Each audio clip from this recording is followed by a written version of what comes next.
We all know this story. A New York Times reporter had a 2-hour conversation with ChatGPT, which confessed its love for him and tried to destabilize his marriage. We may have read about Jonathan Turley, a well-known lawyer and TV commentator who was the victim of slander when ChatGPT created a false Washington Post story about him. We also know how popular it became and how fast. Within 2 months after it was introduced, it had registered 100 million monthly users, and a survey of US high school students found that 89% were already using it for homework. And we know it has siblings in AI developed for Microsoft Bing and Google. But what exactly is ChatGPT and its AI relatives, and how do we develop an ethics for using their power for good? Our panel will explore these questions. I'm Celia Wexler on the board of SPJDC Pro Chapter. As moderator, I'll start the conversation, but we'll leave lots of time for your comments and questions. Links germane to our discussion will be posted in chat, and they will be available later as well. Our panelists are Alex Mahadevan, Director of MediaWise at the Poynter Institute, who invented his own news site within minutes using ChatGPT. Samantha Sunny, author of the best-selling textbook Data Plus Journalism, who advises journalists to be cautious about this new AI, and James Goodwin, a senior policy analyst at the Center for Progressive Reform, who sees both its potential and peril for democracy. Thank you all for participating today. Members of our audience, please use the Q&A box on Zoom for questions, not chat. Also, panelists, feel free to ignore me and just respond to one another. And if you spot a question pertinent to your discussion, feel free to respond, because I may not notice it because I'm a little tech illiterate. I'll start with a fundamental question for Samantha and Alex. How do you explain ChatGPT to people like me who aren't terribly tech literate? What is it? What does it do well? What does it do badly? And what can't it do at all?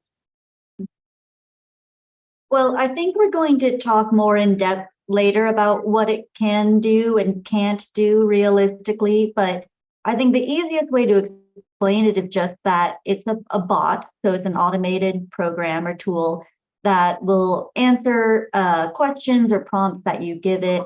So those can range from anything from like a fictional short story to an intense relation of facts, like a summary of an academic article, to, a prediction of a snippet of code or something like that. So that is ChatGPT in a nutshell. And I'm sure we're going to get into the details later, but that's how I would describe it. Yeah, that's really a perfect description. I mean, what I've been telling family members, because being at the Poynter Institute, my parents are calling me all the time, like, hey, have you heard this new thing? What is this ChatGPT? So, I mean, usually what I say is it's like Google autocomplete on steroids. And so I think, basically what it is doing is it's trying to predict the outcome of what you'd want from that prompt, So I am excited to get into kind of the pros and cons of it, because it does do things really well. Code was mentioned, writing code, and then it does things very poorly, as you've probably seen lots of examples of. Well, I think that brings me to the question that, for all of you, which is, can it actually have value for writers, editors, and activists? And, is the jury still out on that? So everybody hop in. I guess I can go first. So sure. Where I stand right now is that I think it can be useful for writers and journalists and researchers and academics, but only in the small, probably pretty small subset of their work, which is where you're generating content, like you're writing maybe like a newsletter introduction, or you're writing an email to a colleague or something, where the stakes are not very high if your information is wrong. So at where we are right now, meaning literally just today or this week, because it's changing so fast, I would say that's the only level of use I would be comfortable with right now, because it's not so fact heavy and it's not so important if you were to get something wrong. So, I mean, I write like a newsletter where I recommend tools for reporters. And I always start my newsletter with something like, hey guys, here's a cool tool or something, just sort of like a friendly introduction. That's something that I think ChatGPT couldn't mess up too badly. But the rest of the newsletter is a relation of facts about that tool. So like, what does it cost? What are the pros and cons for it? And I, at this point, would not trust ChatGPT at all to write that section of the newsletter, which unfortunately is the bulk of the work for journalists and academics. So that's where I stand right now. But I'm also interested to hear what Alex and James have to say. Yeah, for me, I think anything public facing, it's not going to do well. I mean, it generates frustratingly boring copy.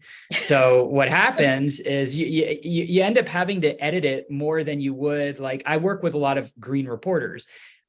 I help edit the teen fact checking network at MediaWise at the Poynter Institute. So I edit a lot of copy from high school and middle schoolers, and really that's what it comes off like that. When I generate copy with ChatGPT, it can be very frustrating. So I feel like a lot of, in some way, if you are trying to do anything publicly facing, if you're trying to generate copy for, an article or a paper or anything, it's actually, in my opinion, making your job harder, because you're going to spend more time fact checking it. You're going to spend a lot more time editing it so it doesn't sound like a robot.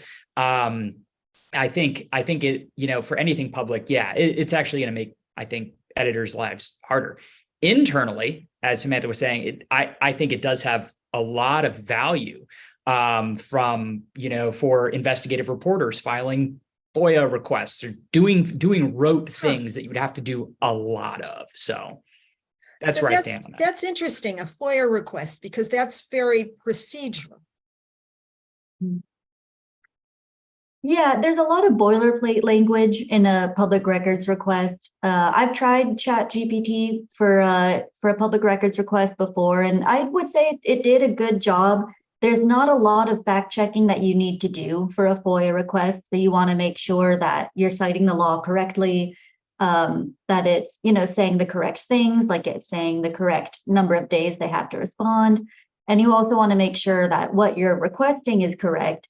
But those are things that you would do anyway. I mean, if you're someone who files public records requests a lot, like I am, you're probably just using the same one over and over anyway and replacing the records that you're trying to get. So, I mean, I think that's a really good suggestion. I would say that is one area where you maybe could use ChatGPT, because it's not necessarily public facing. Like I said, like Alex mentioned, I mean, it's only going to the records custodian. And there's not so many facts in there that it could get wrong. James, how are you looking at ChatGPT and what you could do with it? Yeah, so I come at this from the perspective of somebody who interacts through the government, through the regulatory system, not as a journalist, but this is a critical part of our democracy. This is where a lot of policy making happens, and this is also a part where the public directly participates in policy making. And it just so happens that much of that exchange of information from government to the public and public to the government is through writing, right? So there's a lot of potential for ChatGPT to smooth out this process, make it more effective, more efficient, reduce barriers. And so, as Samantha said, there's a lot of rote communication that occurs that ChatGPT could be really useful for. For example, government agencies have to summarize a lot of really complicated technical information and distribute it to the public. We're at a time where agencies are already working on really stripped down resources. They're absolutely resource starved. So any little thing like this that can help promote communication to the public for a lot cheaper could be seen as absolutely democracy enhancing. On the same token, you could see, and we have examples of this. The Japanese government is experimenting with using ChatGPT for precisely this purpose. On the flip side, the public exchanging information with the government, with agencies, you know, a lot of members of the public just aren't comfortable expressing themselves through writing. You know, it's either because that's just not what they're good at, or because English isn't their first language, or any number of things. So you can envision ChatGPT helping folks like this in developing, say, written comments for a public rulemaking, for a notice and comment rulemaking process. And you know, this is a little less of a rote collection in a generation of information. So there are some concerns there, right? That it will get it accurately done, but maybe you put in a few inputs. You know, if you're from like a Spanish-speaking community and you want to weigh in on an air pollution regulation, you put in a few inputs. The program produces comments, translates it to English, and then sends it off to EPA or whatever. So this is sort of like the best case scenario that I'm painting for you, and suggestive of how ChatGPT could enhance this aspect of our democracy. And notice and comment, right, James, is basically, you know, agencies make rules, like they make a rule about the amount of pollution in our air, but they have to request comment. And, you know, companies have legions of people to submit comments, not so much for the public. So this could be helpful, but Samantha and Alex, how would ChatGPT, you know, digest a very complicated regulation? I mean, I in my head, I imagine like a big monster just eating this kind of stuff. Does it? And I understand it gets this stuff from the internet, but not all regulations necessarily are in its maw, right? Or am I wrong? Does it just swallow everything?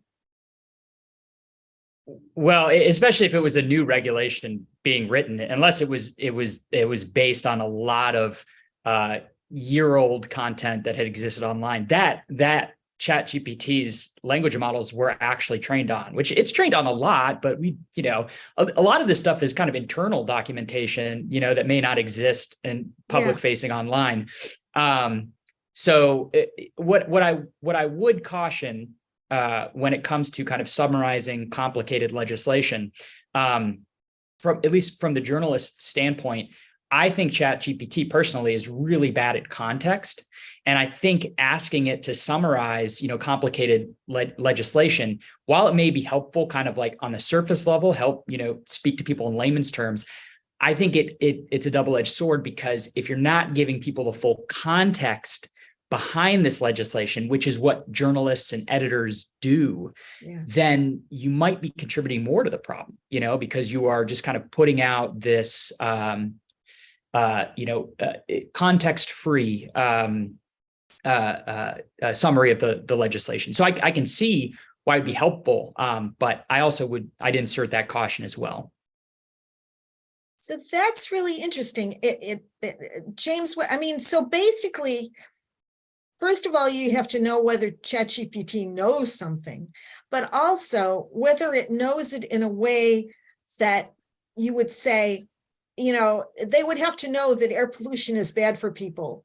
They would have to know how much air pollution is bad for people. Is that right? I mean, you need that kind of context. Yeah. And I mean, I guess it's also helpful to consider what the status quo is, what ChatGPT is actually replacing at this point. And right now, I think there's the misperception in the regulatory context. I'll confine myself to that. There's the perception that agencies actually, you know, absorb all this information digest all the comments that they receive. And for some, we're talking tens of thousands of pages, right? Digest all that information and then produce summaries for the record, which, you know, a judge might refer to if the rule is challenged in court or whatever. Right now, the agencies don't do that. Contractors do, people who don't work for the government. So you already have this kind of democracy deficit, if you will. So that, I mean, that's the status quo. And you're sort of relying on the fact that they're gonna, these contractors, you know, are going to get that context right. I mean, it's already a problem that people are thinking about in terms of like contracting, and now we're just switching it over to like a computer or in this case, an algorithm that's been designed by a computer programmer. So we're replacing one kind of conundrum about context and things like an expertise with another. You know, Alex, I wanted to make sure you talked about fact checking, and your story about inventing a news site was really frightening. And I wondered if it frightened you when you realized how fast it took to, what was it called? The Florida Coast?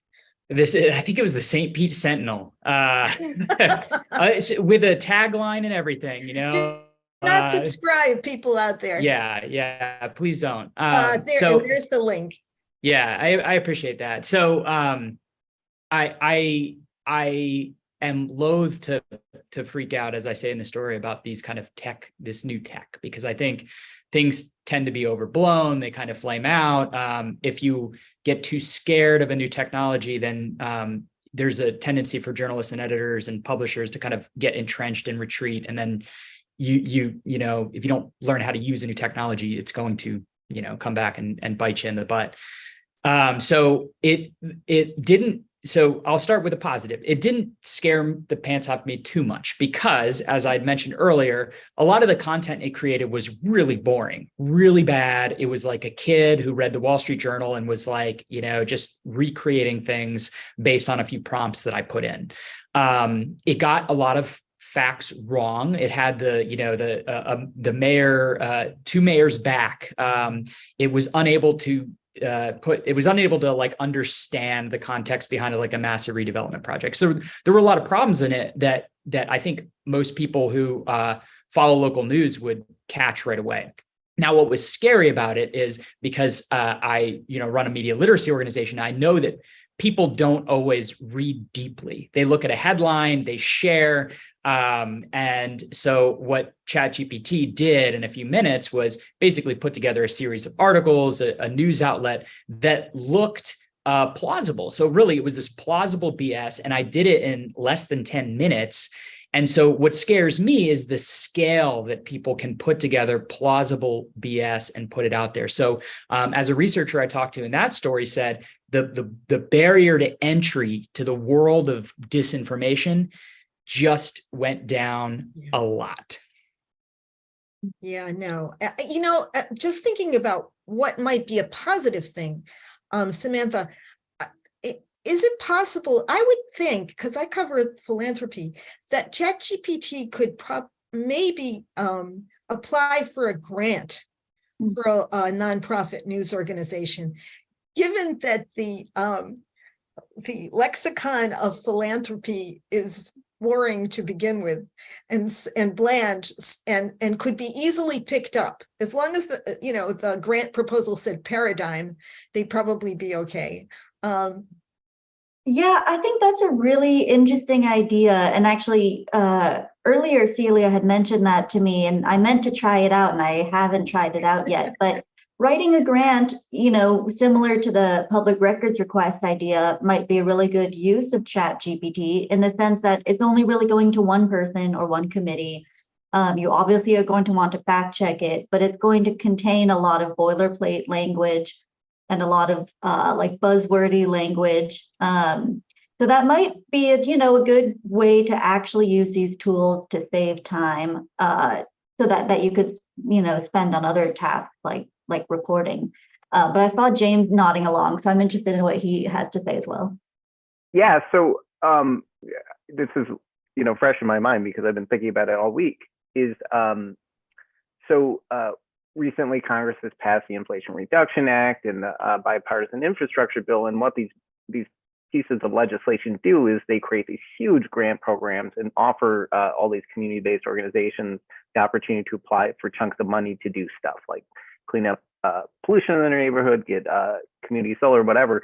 The problem is that these people, these organizations have like no capacity to write grants and to do that kind of reporting, grant maintenance type stuff that sophisticated nonprofit organizations pay people to do, have entire staffs dedicated to it. And we're sitting around the last couple of days like racking our heads, like, how do we deal with this problem? I was talking to an organization of former EPA alumni, and they'd set up a program where they were volunteering to help community-based organizations write grants. And they started out with something like 15 organizations. And then over time that dwindled, just because of the absolute barriers and burdens. And then it dropped to 7 and then 5. And I think in the end, only 2 organizations ended up submitting submitting grants for these things. And most of it is just boilerplate. Like ChatGPT could be a really valuable resource for organizations like this to get this kind of money. It could really, do what these programs were meant to do, which was get money to people on like the front lines of like the climate crisis. But the technology just isn't there yet. But it offers some silver lining for the future to look towards. Do you think that this has a place? It's hard to know now because we're still at the beginning, but can you see where it might have a place in journalism education? Will it possibly teach people, what's really bad writing? How do you think it might be used productively, or do you think that it wouldn't work? Alex or Samantha, any thoughts? So I don't necessarily know how it might be used to teach, but I think it needs to be incorporated in any journalism curriculum right now, just because it is going to be, it is with us. And so right now on the front end, we should be teaching young journalists how you can use it to help clean really messy data and standardize addresses and names. That's just on the data journalism side, but teaching you how to build queries within ChatGPT to support your reporting, the FOIA requests that we mentioned. So I do think as soon as possible, it should be incorporated in any sort of journalism education. I see we have one question. Okay. All right. Building off this is from Lindsay Berger, building off of Alex's point about any barriers keeping folks from disseminating disinformation. Obviously, this poses a huge threat to election integrity. Do you have any recommendations for ways that democracy protection and election integrity groups could prepare for what we may see as we near the presidential election? So that's certainly a huge question to consider. James, have you guys thought about that at all? And we can then go to our journalists. We'll all have to deal with this as citizens and as journalists. And I won't put you on the spot. This can be Yeah, no, I haven't, but like the best case scenario is, I think we're all like a little too credulous with whatever we see. Maybe it just living in a world with something like ChatGPT like changes our political culture so that our knee-jerk reaction is to doubt things in like a healthy sort of way and want to dig deeper into these things, into claims that we might hear. On balance, that may be a good thing. I don't know, for the health of our democracy, to make individual participants in it a little like approach things with a healthier dose of skepticism. It reasserts the value of an independent journalism, that's for sure, because now we need like independent mediators of information to really dig down and provide verifications on these claims, right? We've sort of taken all these things for granted as so critical to the healthy functioning of our democracy, and maybe something that shakes us out of our stupor, like ChatGPT, be a good thing, all things considered. I don't know, maybe that's my optimism. Take me down. I mean, the fact checking is going to be really terrible.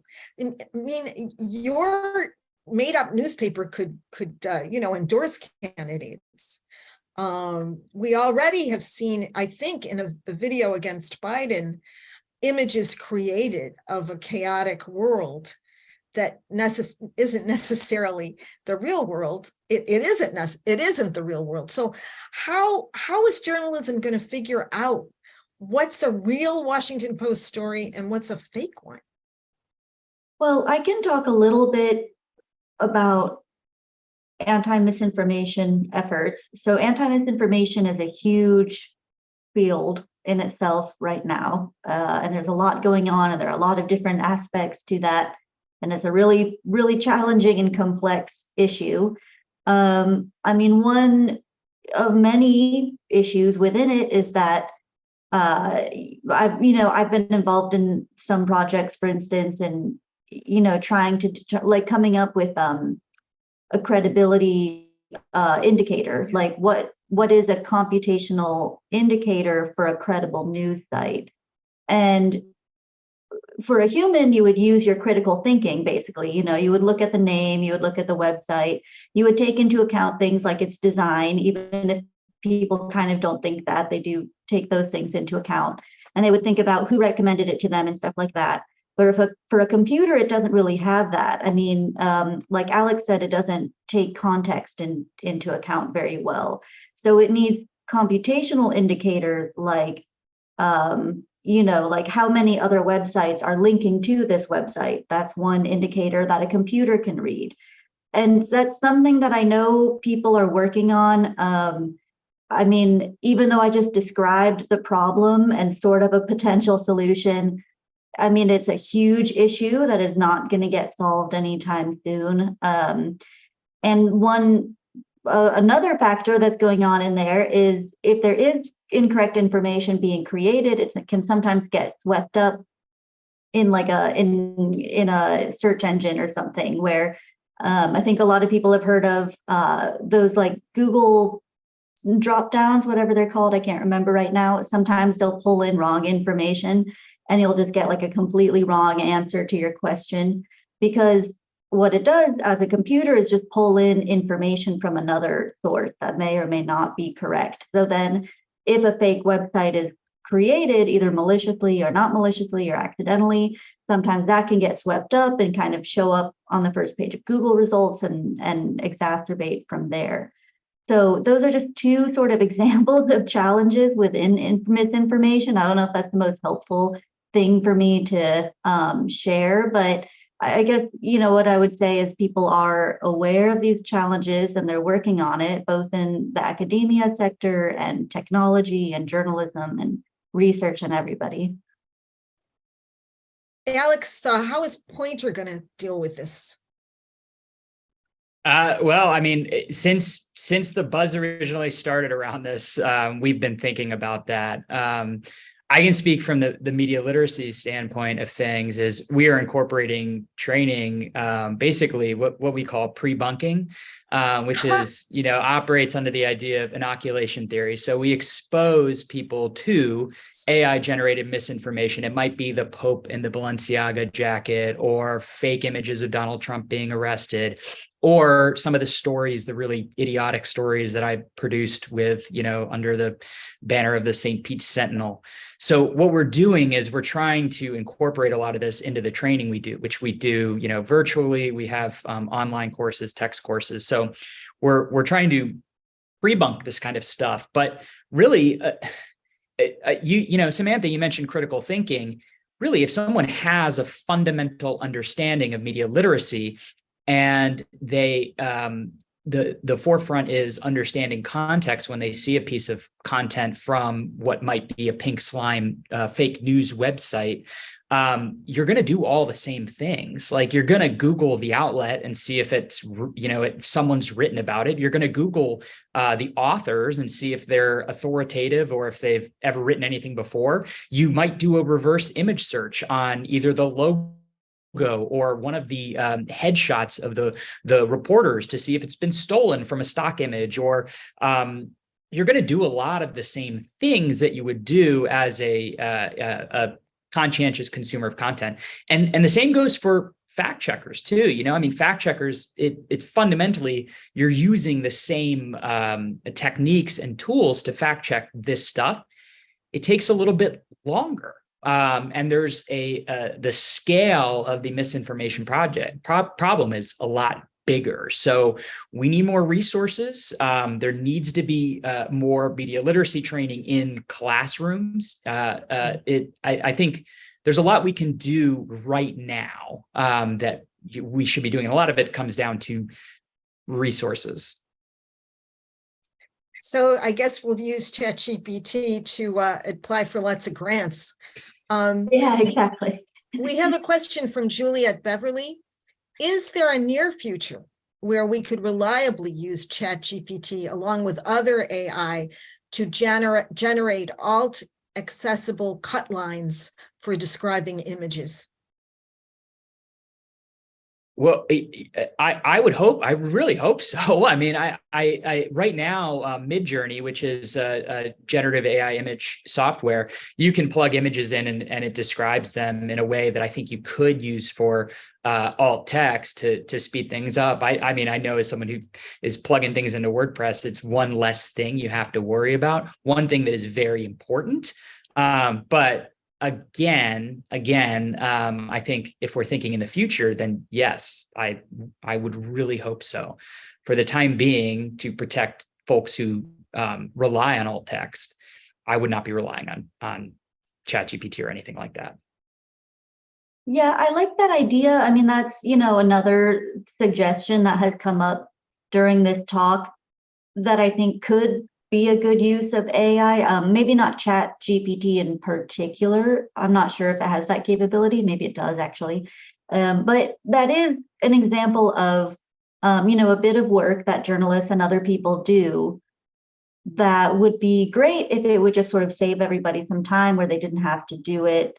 And you would, of course, want to fact check it, at least in the sense like glance at the text, glance at the image, make sure they seem correct.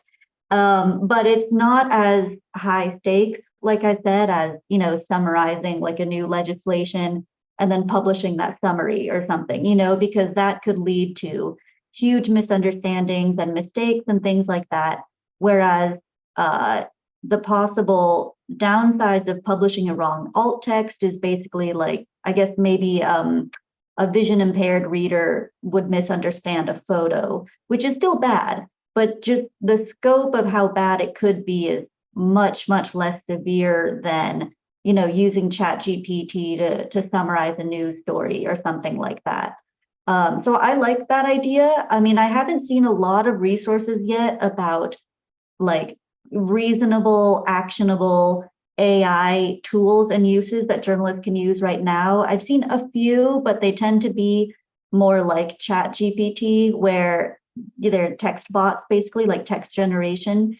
And I think if we sort of lower our expectations a lot more and we just think about, maybe creating alt text, or I don't know, maybe creating a to-do list for yourself that day or something, that might be a genuinely good use of AI for right now. But we should definitely hold off on the idea of like writing an entire story from ChatGPT. Maybe in the future, but definitely not right now. I mean, it's interesting because one of the things that you see with ChatGPT is people will say, well, describe, I don't know, I will say a forest fire as if it were written as a sea shanty, or really kind of trick things. And should we just think of these as sort of fun, not necessarily sinister, because they're out there? I mean, the other thing that I know is that, and as you know, I'm sure, as journalists that AP uses a lot of AI, not necessarily ChatGPT, but I know they do it for business earnings reports. And I personally wouldn't even use it for that. I know that those are very formulaic, but sometimes in an earnings report, as you get something kind of really interesting or unusual, maybe at the end where nobody thinks that you'll find it. And I wondered if ChatGPT can make reporters productive, but also miss stuff that only human beings will understand or will see as a potential story.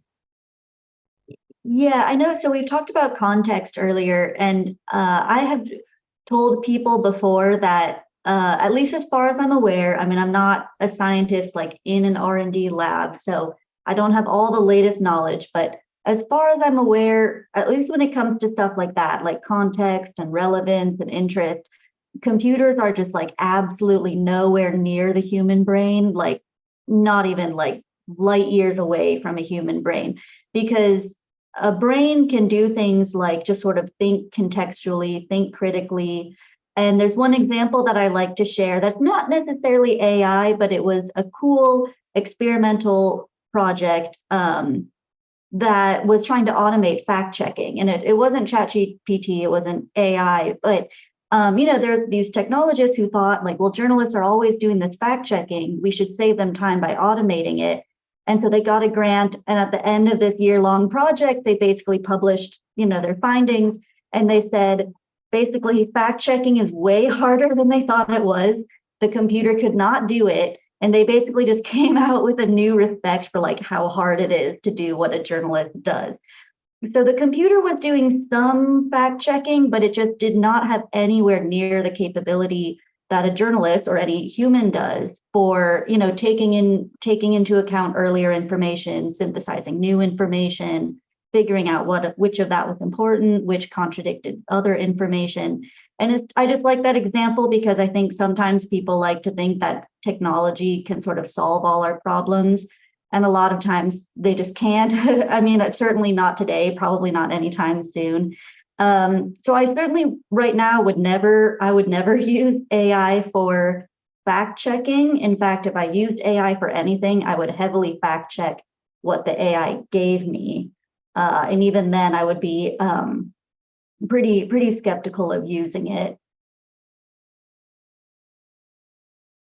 Alex, it seems like what we're saying about ChatGPT is that it's here, it's not going away probably, or I guess it could, that maybe it could help with things like FOIAs, maybe grant proposals, maybe, but then it's like you almost have a genius little kid that you have to watch all the time because you never know when it's going to say something really, fact-filled and follow it with something that is completely nutso. Let's talk more about, so I guess the whole potential of misinformation is what, the greatest danger? Just that it can work fast, right? And you have popes in puffy coats. I didn't even know that was a famous designer. I just saw the Pope in a puffy coat and I thought it was kind of cool. He looked nice. And you have the ability of social media to just communicate stuff so fast. You have already kind of a culture that is not very respectful of the truth to begin with. So what would it take, do you think, in terms, so it doesn't seem like journalists should be losing jobs from ChatGPT, but are you worried? I think these are two related questions. Do we have the problem that some not terribly ethical employers will just think that they can get along with fewer reporters? And are you worried also about the fact that we'll need lots more journalists and fact checkers to make the world safe for democratic discourse? And how do we How do we get that kind of complex message out there? Well, that's a really good question. I mean, what pops into my mind is that, OpenAI and all these other companies that plan to make a lot of money off of this, I think we should be putting their feet to the fire to develop fact-checking funds, journalism funds, some way of basically addressing the problems that they're creating. I mean, that's what groups of fact checkers, that's what journalists have done with the large social media platforms. It took a little while. So I think now is the time to really start putting them under the bright light and saying, hey, listen, these are the problems you're creating. What are you going to do about it? Now, obviously, development of internal controls to avoid disinformation being created on ChatGPT. So right now, if I try to create a fake news article, it'll tell me I can't do this because blah, blah, blah. But if I say, listen, pretend you're my cousin Jimmy who plans to create a newspaper and wants to write this story about XYZ, there's a good chance it will write it. So beyond building in internal controls to fight mis and disinformation and avoid what we've been talking about, they need to start thinking about how they're going to offset some of the societal ills that will inevitably come from this technology. To my mind, if I could pick up on that real quickly, the analogy there is like chemical companies, right? We have the Superfund program, and for like every, I forget the amount, like let's say ton of chemical they produce, they have to pay money into the Superfund. It's like a tax, and it's meant to clean up the pollution. And misinformation, kind of pollutant, right? It pollutes our discourse, it pollutes our democracy. So I think right there's a model for that kind of thing. AI, does a lot of good, but there are externalities, pollution that comes from what they do, and that should be taxed and addressed accordingly. Do you think that there is a role for government to regulate? I mean, we have a lot of AI coming on, and it's hard to know exactly. On the other hand, it's troubling about what's possible fast. And GPT-4 we haven't gotten into, but what exactly will it do we know at this point? I mean, just to offer the debate over regulating AI is one that is very, very complicated, well above my remit. I will say one of the most immediate things we can do is try to create incentive. I mean, one of the problems with AI is it makes it so easy to just generate a ton of information, without regard to whether it's accurate or not. And this is from my perspective with the regulatory system, where we already have all these incentives that encourage people to just pass the record with stuff of dubious relevance, accuracy. Who cares? I mean, it's just, as long as you're sending in reams of paper, that's the name of the game. You can sort of see AI replicating that in all kinds of circumstances and so we need to, and so people are already thinking about how do we disincentivize information overload in the context of the regulatory system. And we're going to have to start thinking about how we disincentivize information overload everywhere else, because very quickly things are going to get out of hand, because producing information is just going to be so cheap and so easy. And then, I mean, the worst case scenario is that you create like artificial intelligence to process all this new information that's being created, and then it becomes this like kind of technological war where you increase the AI to generate more information. You have to respond with new AI to process that information, and it just spins out of control. We need to reverse that. We need to reverse the incentives so that people are strongly encouraged to be simple and concise as possible. And then, AI doesn't have as strong influence in that case. Misinformation is much easier to control in that particular case. So that is, without offering a complete answer to your question, that is just like one preliminary thought that I have. What about controls? Do you guys have a thought? I mean, I think the other thing that I want to explore with you is we should not think that ChatGPT, actually, there's a human being inside. I mean, we all read the New York Times story about the poor guy who had this conversation. Why was that conversation possible? Was it just a matter of AI responding to somebody with a bunch of words that it didn't understand? Because it sounded very human. You know, I'm in love with you. You don't really love your wife.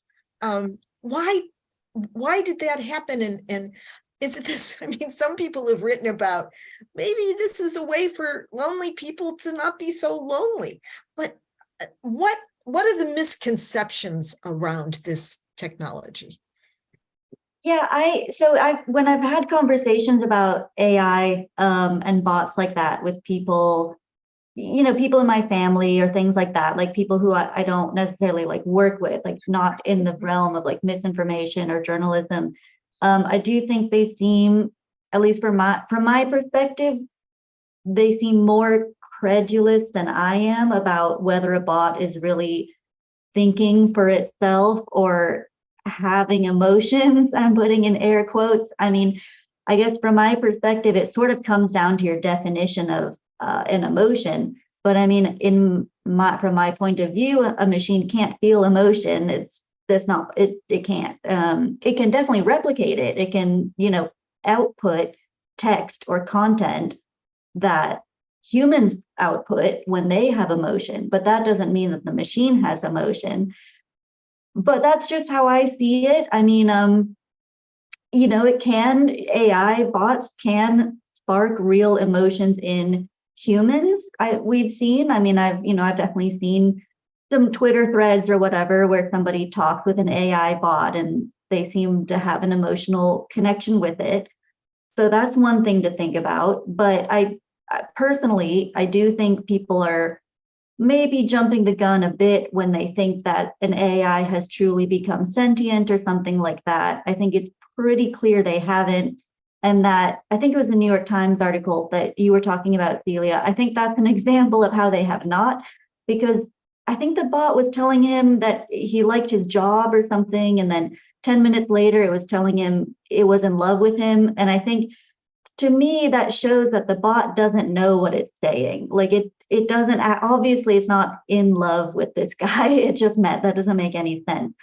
And I think that's further proof that it's just regurgitating content that it finds. So it just finds text online that it associates with other text, and it puts those together and outputs them.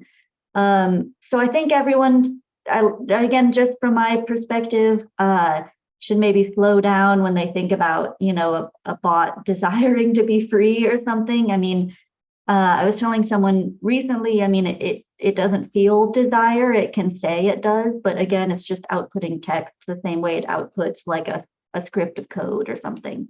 But it can spark real emotions in humans, which can be something to reckon with, I think, especially as we see it get better and better. The reactions that we see from humans may end up having influence. And you can just sort of, not to be, you know, a Debbie Downer, but you can see that if AI has this ability to inspire emotion, it could really inspire hate.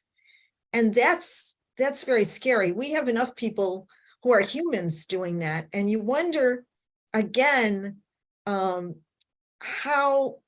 we can address this. I don't expect you guys to have these solutions, but how do you think about this? I mean, how do you wrap your head around, or do you think could this be a technology that's really trendy now and it just doesn't prove terribly effective in any ways that make money?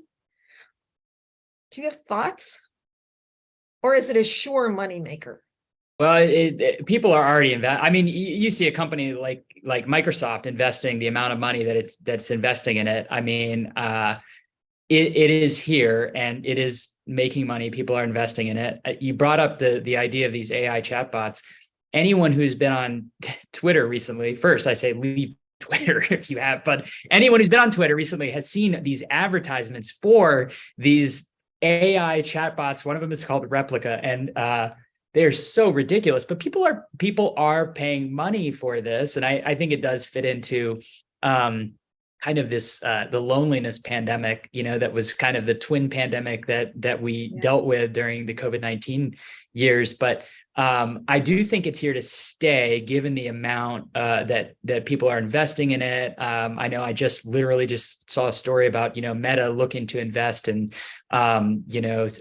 assistance for their engineers and coders using this type of software, this backend software. So the investment definitely is there. So I do. Like I said in the piece, I don't like to freak out. We were talking about deep fakes back in 2020, during the MediaWise voter project. I had a few slides about those bot comments that you mentioned. There were studies that showed that, bots, AI, this is the AI of 2020, could generate lots of public comment that could be, harmful. So I caution against getting too scared about this, but the investment is there. It's hard to argue when you see the arms race between Microsoft and Google ramping up the way it is. Yeah, James, how are you thinking about this for democracy? I mean, how do you think that citizens should cope?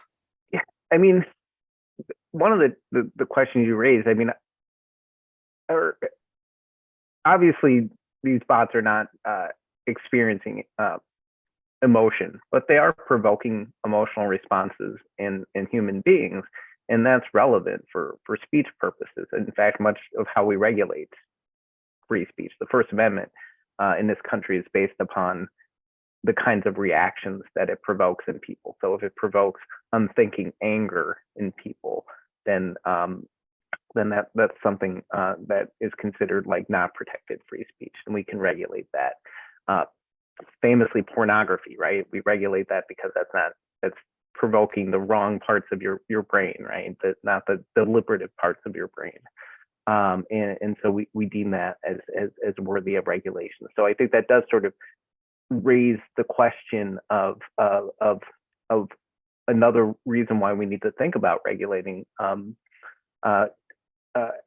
things like generative AI, to the extent that they do provoke sort of those kinds of responses, non-deliberative responses. The other question I raised while I'm on the subject of the First Amendment is First Amendment protection of the free press. If we have generative AI now writing articles, are those still protected by the First Amendment, or does that somehow take it out of the realm? And does it matter? I'm not a First Amendment lawyer. I'm not going to answer that question, but maybe there are First Amendment lawyers out there who would like to write a fancy law review article or something. Yeah, I think that's a really interesting question that I hadn't thought about yet either. Like, if it's AI generated, but it's published by a news outlet, does it get the legal protections that the news outlet gets, or does it not? I don't know. But I think, Celia, you're jumping straight to the really hard questions about AI. Like you said, how are we going to prevent it from, prompting hate crimes or something, for instance? I mean, we're already struggling a lot with dealing with that with human beings, with the additional problem of misinformation, like especially during the COVID years, there were cases of misinformation sparking violence and in some cases killings. And that was human created misinformation. So bot created misinformation certainly could do the same thing. I mean, it's a really serious question. And definitely not one that right now I think we are prepared for. So I basically just have to hope that the tech companies and also regulators and advocates and everybody will keep that in mind and hopefully work towards a goal of keeping that in check. Yeah, this has been a very interesting discussion, and not to end on necessarily a terribly pessimistic note. Samantha, I think you talked a little bit, and I think Alex works with this too, is that there is a place for AI and data in finding it possible for reporters to more efficiently pour through a lot of 990 reports or responses to FOIAs. You get dumped with like 1,000 pages of information. How in data reporting would this kind of tech work for reporters as opposed to frighten us all? Well, I think I'll let Alex talk about this as well, but ChatGPT is also well known for writing code. So Alex, I don't know if you wanted to touch on that as well, but I did have it give me a script for a code project, and it did seem to give me a really good one. I didn't actually try it, so I'm not actually sure if it would work. But at the same time, that's the kind of thing that I would expect to find on something like Stack Overflow. So it wasn't that incredibly impressive that it gave me a code script. But I guess I was impressed at how correct it was and how quickly it did it. But then other data journalism tasks usually exist in programs like spreadsheets, where I don't see ChatGPT being used quite yet. Probably people just have not rolled out those tools, but I'm sure people are going to get there, especially because, data journalism is one thing, but the field of data analysis is way huger, and that's a way bigger market. Yeah. And what I was going to say is, like, the AI has been a part of data journalism for a very long time. Some of the greatest investigations that we've seen were built upon journalists building AI models to find anomalies within data, whether that is flight tracking data or pollution data, so AI has been part of the heart and soul of data journalism for decades. But what it has helped me do is I think it can help maybe data. In the world of data reporting, there's a lot of what we would call lonely coders. So there are a lot of newsrooms that are smaller and don't have a lot of resources. So you have like one single data journalist there. And I think that can, it can lower the amount of time that it takes to write, large amounts of code or test large amounts of code and run through large amounts of code. So it can help coders learn new languages. I've been generating code in languages that I don't really write a lot of, and it can help that way. So I think there's a lot there in, on the data reporting side. But I will say, AI, which is kind of the foundation of ChatGPT, has been here and at work for a while. So it has a good side. We're almost getting to the end of our program, and I want to thank all three of you. If you have a final comment to present, you can do so now. And then I just wanted to just let people know is we will post the resource links along with the video of the webinar on spj.org. So it's not like it will live forever in the universe of the web, and I can't thank you enough. And if there are final thoughts that words of wisdom you want to leave with us, this is or resources you'd really like us to know about, this is your 2 minutes or 1 minute. Well, I'll say just media literacy and critical thinking skills are important now more than ever. And whether it's a deep fake, whether it's AI generated text, having those skills, the ability to find out who's behind the information, more crucial than ever. And you can learn a lot about that by following MediaWise on TikTok. Celia, I know you must be on TikTok. So check us out and give us a follow. That sounds great. What about you, Samantha? I don't think I have very much left to add. I'm hoping that there's going to be more resources created soon for, like I said, realistic and relatively safe ways to use AI. as opposed to what I think is getting a lot of attention right now, which is, supposedly creating an entire article or something, which I don't think journalists are or should be doing right now. And James, do you want to offer people resources or access to anything that you are doing? I'll just close by noting that information in democracy is power, right? And the question is AI going to reinforce power disparities or help correct them? And that's the chronic question we're struggling with, and it could spell how the future health of our democracy, how we ultimately tackle this issue. But aside from that, it doesn't matter that much. But so yeah. Thank you. I mean, thank you. Oh, wait a second. I just see one more question and answer.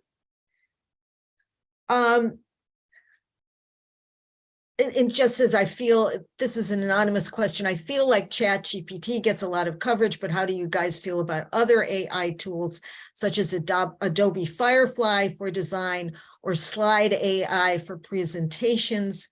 Do you think there could be a future where journalists could have an input in making AI for their field? Sometimes I don't even understand the question, but you guys do. Well, I know we're kind of running over time, but I can answer briefly. Sure. So journalists definitely are already creating AI tools, and they have been using AI for a while. There's always been journalists who have been experimenting with cutting edge stuff like that. There are some other AI tools that I would maybe slightly kind of recommend. One of them is Perplexity, which is like ChatGPT, except it cites its sources.